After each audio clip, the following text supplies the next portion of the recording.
ओम शांति। 31/12/2024। आज बाबा ने अपनी मुरली में कहा, पढ़ाई कभी मिस नहीं करनी है। अगर कोई पाप कर्म हो जाता है तो अविनाशी सर्जन को सुनाओ। माया से बचने के लिए अशरीरी बनने का अभ्यास करना है और हम दिल वाले ही कल्याण कर सकते हैं। और बाबा ने कहा, मास्टर दाता बन सबको स्नेह देते चलो। अब हम आज की मुरली विस्तार से पढ़ते हैं। 31/12/2024 प्रातः मुरली। ओम शांति। बाप दादा मधुबन। मीठे बच्चे, बाप जो रोज रोज पढ़ाते हैं, यह पढ़ाई कभी मिस नहीं करनी है। इस पढ़ाई से ही अंदर का संशय दूर हो जाता है। प्रश्न, बाप के दिल को जीतने की युक्ति क्या है? उत्तर, बाप के दिल को जीतना है तो जब तक संगम युग है तब तक बाप से कुछ भी छिपाओ नहीं। अपने कैरेक्टर्स पर पूरा ध्यान दो। अगर कोई पाप कर्म हो जाता है तो अविनाशी सर्जन को सुनाओ तो हल्के हो जाएंगे। बाप जो शिक्षा देते हैं यही उनकी दया, कृपा व आशीर्वाद है। तो बाप से दया व कृपा मांगने की बजाय स्वयं पर कृपा करो। ऐसा पुरुषार्थ कर बाप के दिल को जीत लो। ओम शांति। अभी रूहानी बच्चे यह तो जानते हैं कि नई दुनिया में सुख है, पुरानी दुनिया में दुख है। दुख में सभी दुख में आ जाते हैं और सुख में सभी सुख में आ जाते हैं। सुख की दुनिया में दुख का नाम निशान नहीं, फिर जहाँ दुख है वहाँ सुख का नाम निशान नहीं। जहाँ पाप है वहाँ पुण्य का नाम निशान नहीं, जहाँ पुण्य है वहाँ पाप का नाम निशान नहीं। वह कौन सी जगह है? एक है सतयुग, दूसरा है कलयुग। यह तो बच्चों की बुद्धि में जरूर होगा ही। अभी दुख का समय पूरा होता है और सतयुग के लिए तैयारी हो रही है। हम अभी इस पतित चीची दुनिया से उस पार सतयुग अर्थात राम राज्य में जा रहे हैं। नई दुनिया में है सुख, पुरानी दुनिया में है दुख। ऐसा नहीं जो सुख देता है वही दुख भी देता है, नहीं। सुख बाप देते हैं, दुख माया रावण देता है। उस दुश्मन की एफिजी हर वर्ष जलाते हैं। दुख देने वाले को हमेशा जलाया जाता है। बच्चे जानते हैं जब उसका राज्य पूरा होता है तो फिर हमेशा के लिए खलास हो जाता है। 5 विकारी सबको आदि मध्य अंत दुख देते आए हैं। तुम यहाँ बैठे हो तो भी तुम्हारी बुद्धि में यही रहे कि हम बाबा के पास जाएं। रावण को तो तुम बाप नहीं कहेंगे। कब सुना है रावण को परमपिता परमात्मा कोई कहते हो? कभी भी नहीं। कई समझते हैं लंका में रावण था। बाबा कहते हैं सारी दुनिया ही लंका है। कहते हैं वास्को डिगामा ने चक्र लगाया स्टीमर व बोट के द्वारा। जिस समय उसने चक्र लगाया उस समय एरोप्लेन आदि नहीं थे। ट्रेन भी स्टीम पर चलती थी। बिजली अलग चीज़ है। अब बाप कहते दुनिया तो एक ही है, नई से पुरानी, पुरानी से नई बनती है। ऐसे नहीं कहना होता है कि स्थापना, पालना, विनाश, नहीं। पहले स्थापना फिर विनाश, बाद में पालना, यह राइट अक्षर है। बाद में रावण की पालना शुरू होती है। यह झूठी विकारी पतित बनने की पालना है जिससे सब दुखी होते हैं। बाप तो कभी किसको दुख नहीं देते। यहाँ तो तमो प्रधान बनने के कारण बाप को ही सर्वव्यापी कह देते हैं। देखो क्या बन पड़े हैं।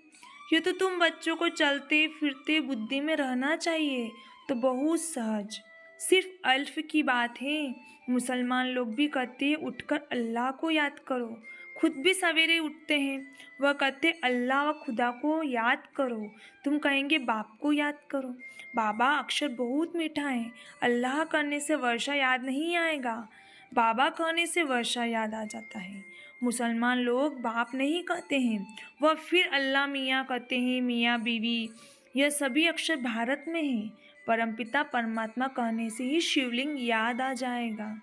यूरोपवासी लोग गॉड फादर कहते हैं। भारत में तो पत्थर भित्तर को भी भगवान समझ लेते हैं। शिवलिंग भी पत्थर का होता है। समझते इस पत्थर में भगवान बैठा है। भगवान को याद करेंगे तो पत्थर ही सामने आ जाता है। पत्थर को भगवान समझ पूजते हैं। पत्थर कहाँ से आता है? पहाड़ों के झरने से गिरते गिरते गोल चिकना बन जाता है, फिर कैसे नेचुरल निशान भी बन जाते हैं। देवी देवताओं की मूर्ति ऐसी नहीं होती है। पत्थर काट काट कर कान, मुंह, नाक, आँख आदि कितना सुंदर बनाते हैं। खर्चा बहुत करते हैं। शिव बाबा की मूर्ति पर कोई खर्चे आदि की बात नहीं। अभी तुम बच्चे समझते हो, हम सो देवी देवता चैतन्य में खुद बन रहे हैं। चैतन्य में होंगे तब पूजा आदि नहीं होगी। जब पत्थर बुद्धि बनते हैं तब पत्थर की पूजा करते हैं। चैतन्य है तो पूज्य हैं, फिर पुजारी बन जाते हैं। वहाँ न कोई पुजारी होते हैं न कोई पत्थर की मूर्ति होती, दरकार ही नहीं। जो चैतन्य थे उनकी निशानी यादगार के लिए पत्थरों की रखते हैं। अभी इन देवताओं की कहानी का तुमको मालूम पड़ गया है कि इन देवताओं की जीवन कहानी क्या थी। फिर से वही रिपीट होती है। आगे ज्ञान चक्षु नहीं था तो जैसे पत्थर बुद्धि थे। अभी बाप द्वारा जो ज्ञान मिला है, ज्ञान एक ही है, परंतु उठाने वाले नंबरवार हैं। तुम्हारी रुद्रमाला भी इस धारणा के अनुसार ही बनती है। एक है रुद्रमाला, दूसरी है रुंडमाला। एक है ब्रदर्स की, दूसरी है ब्रदर्स और सिस्टर्स की। यह तो बुद्धि में आता है। हम आत्माएं बहुत छोटी छोटी बिंदी मुआफिक है। गायन भी प्रकृति के बीच चमकता है अजब सितारा। अभी तुम समझते हो हम आत्मा चैतन्य है, एक छोटे सितारे मिसल हैं।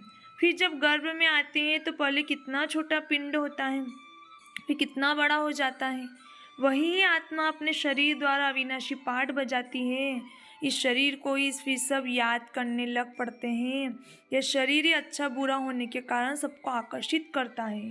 सत्युग में ऐसे नहीं कहेंगे कि आत्माभिमानी बनो, अपने को आत्मा समझो। ये ज्ञान तुम्हें अभी ही मिलता है, क्योंकि तुम जानते हो अभी आत्मा पतित बन पड़ी है। पतित होने कारण जो काम करती है वह सभी उल्टा हो जाता है। बाप उल्टा काम कराते, माया उल्टा काम कराती है। सबसे उल्टा काम है बाप को सर्वव्यापी कहना। आत्मा जो पाठ बजाती है वह अविनाशी है, उनको जलाया नहीं जाता, उनकी तो पूजा होती है। शरीर को जलाया जाता है। आत्मा जब शरीर छोड़ती तो शरीर को जलाते हैं। आत्मा दूसरे शरीर में प्रवेश कर जाती है। आत्मा बिगड़ शरीर 2-4 दिन भी नहीं रख सकते। कहीं तो फिर शरीर में दवाइयाँ आदि लगाकर रख भी लेते हैं, परंतु फायदा क्या। क्रिश्चियन का एक सेंट जेवियर है, कहते हैं उसका शरीर अभी भी रखा हुआ है। उनका भी जैसे मंदिर बना हुआ है, किसको दिखाते नहीं है, सिर्फ उनके पाँव दिखाते हैं। कहते हैं कोई पाँव छू लेता है तो बीमार नहीं होता, पाँव छूने से बीमारी से हल्के हो जाते हैं। तो समझते उनकी कृपा। बाबा कहते हैं भावना का भाड़ा मिल जाता है। निश्चय बुद्ध होने से कुछ फ़ायदा होता है, बाकी ढेर से तो हो तो ढेर के ढेर वहाँ जाए, मेला लग जाए। बाप भी यहाँ आए हैं, फिर भी इतना ढेर नहीं होते। ढेर होने की जगह भी नहीं है। जब ढेर होने का समय आता है तो विनाश हो जाता है। यह भी ड्रामा बना हुआ है, इसका आदि व अंत नहीं है। हाँ, झाड़ की जड़ जड़ीभूत अवस्था होती है, अर्थात तमोप्रधान बन जाता है। अब यह झाड़ चेंज होता है। कितना यह बेहद का बड़ा झाड़ है। पहले वह आएंगे जिसको पहले नंबर में जाना है, नंबरवार आएंगे ना। अभी सूर्यवंशी तो इकट्ठे नहीं आएंगे, चंद्रवंशी भी सब इकट्ठे नहीं आते, नंबरवार माला अनुसार ही आएंगे। पाटधारी सब इकट्ठे कैसे आएंगे, खेल ही बिगड़ जाए। यह खेल बड़ा एक्यूरेट बना हुआ है, इसमें कोई चेंज हो नहीं सकती। मीठे मीठे बच्चे जब यहाँ बैठते हो तो बुद्धि में यही याद रहना चाहिए, और सत्संगों में तो और बातें बुद्धि में आती है। यह तो एक ही पढ़ाई है जिससे तुम्हारी कमाई होती है, उन शास्त्रों आदि को पढ़ने से कमाई नहीं होती। हाँ, कुछ न कुछ गुण अच्छे होते हैं। ग्रंथ पढ़ने बैठते हैं तो ऐसे नहीं, सभी निर्विकारी होते हैं। बाबा कहते हैं इस दुनिया में सभी भ्रष्टाचार से पैदा होते हैं। तुम बच्चों से कोई पूछते वहाँ जन्म कैसे होगा, बोलो वहाँ तो 5 विकार ही नहीं, योग बल से बच्चे पैदा होते हैं। पहले ही साक्षात्कार होता है कि बच्चा आने वाला है। वहाँ विकार की बात नहीं, यहाँ तो बच्चों की भी माया गिरा देती है। कोई कोई तो बाप को आकर सुनाते भी हैं, सुनाएंगे नहीं तो 100 गुना दंड पड़ जाएगा। बाप तो सभी बच्चों को कहते हैं कोई भी पाप कर्म हो जाता है तो बाप को झट बताना चाहिए। बाप अविनाशी वैद्य है, सर्जन को सुनाने से तुम हल्के हो जाएंगे। जब तक संगम युग है तब तक बाप से कुछ छिपाना नहीं है। कोई छिपाते हैं तो बाप के दिल को जीत नहीं सकते। सारा मदार पुरुषार्थ पर है। स्कूल में आएंगे ही नहीं तो कैरेक्टर कैसे सुधरेंगे। इस समय सबके कैरेक्टर्स खराब हैं। विकारी पहले नंबर का खराब कैरेक्टर्स हैं। इसलिए बाबा कहते हैं बच्चे, काम विकार महाशत्रु हैं। आगे भी ये गीता का ज्ञान सुना था तो ये सभी बातें समझ में नहीं आती थी। अब बाप डायरेक्ट गीता सुनाते हैं। अभी बाप ने तुम बच्चों को दिव्य बुद्धि दी है तो भक्ति का नाम सुनते हंसी आती है कि क्या क्या करते थे। अभी तो बाप शिक्षा देते हैं, इसमें दया कृपा व आशीर्वाद की बात होती नहीं। खुद पर ही दया कृपा व आशीर्वाद करनी है। बाप तो हर बच्चों को पुरुषार्थ कराते हैं। कोई तो पुरुषार्थ कर बाप के दिल को जीत लेते हैं, कोई तो पुरुषार्थ करते करते मर भी पड़ते हैं। बाप तो हर बच्चों को एक जैसा ही पढ़ाते हैं। फिर कोई समय ऐसी गूढ़ी बातें निकलती हैं जो पुराना संशय ही उड़ जाता है, फिर खड़े हो जाते हैं। इसलिए बाबा की पढ़ाई कभी मिस नहीं करनी चाहिए। मुख्य है बाप की याद। देवी गुण भी धारण करने हैं। कोई कुछ भी छीछी बोले तो सुना अनसुना कर देना चाहिए। Hear no evil. उच्च पद पाना है तो मान अपमान दुख सुख हार जीत सब सहन जरूर करना है। बाप कितनी युक्तियाँ बतलाते हैं फिर भी बच्चे बाप का भी सुना अनसुना कर देते हैं तो वो क्या पद पाएंगे। बाबा कहते हैं जब तक शरीर नहीं बने तब तक माया की कुछ न कुछ चोट लगती रहेगी। बाप का कहना नहीं मानते तो बाप का डिसरिगार्ड करते हैं। फिर भी बाबा कहते हैं बच्चे सदा जीते जागते रहो और बाप को याद कर ऊंच पद पाओ। अच्छा, मीठे मीठे सिखलते बच्चों प्रति माता पिता बाप दादा का याद प्यार और गुड मॉर्निंग। रूहानी बाप की रूहानी बच्चों को नमस्ते। हम रूहानी बच्चों की रूहानी माता पिता बाप दादा को याद प्यार गुड मॉर्निंग नमस्ते नमस्ते नमस्ते।